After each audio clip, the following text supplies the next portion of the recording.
La gouvernance, comme le disait Alain, ce sont des représentants de vos corps de métier qui décident. L'AFDA, c'est un opérateur, on met en œuvre les décisions, tout ce qui doit être appliqué. Et dans ce conseil de gestion, nous avons des représentants des catégories d'auteurs, des associations, donc à la fois NDA et à la fois AGESA.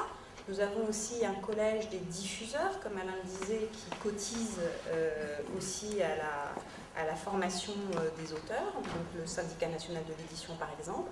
Et puis nous avons le collège des SPRD, SACEM, SOFIA, SACD, SCAM.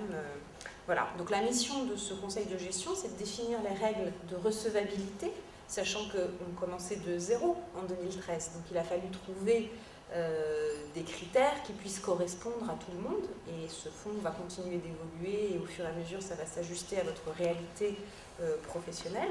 Le rôle de ce conseil, c'est aussi de définir les modalités de financement et puis de répartir ces fonds que nous avons et que nous percevons donc de la NDA, de la GESA, des SPRD.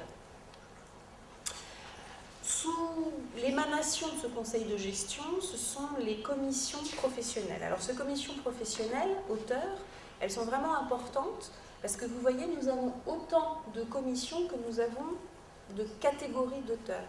Et dans ces commissions, par exemple écrit et art dramatique, nous n'avons que des professionnels de vos métiers.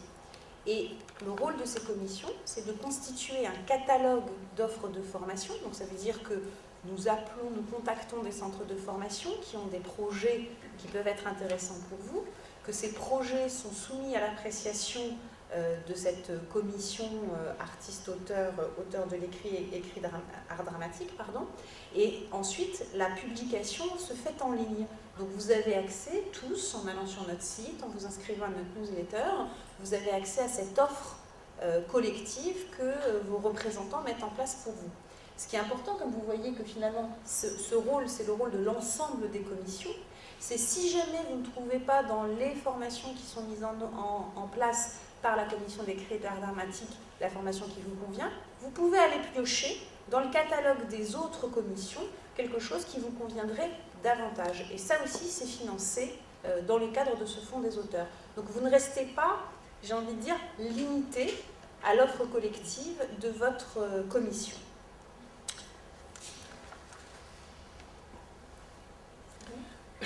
Donc, cette commission met en place ce catalogue d'offres de formation, mais il se peut aussi que vous ayez des besoins de formation qui ne sont pas identifiés dans cette offre collective, et du coup, vous nous faites des demandes, ce qu'on appelle des demandes individuelles métiers, qui doivent être motivées. On apprécie la cohérence de votre projet professionnel, on apprécie votre besoin de formation, et quand je dis on, en fait, c'est, vous l'avez bien compris, les membres de cette commission.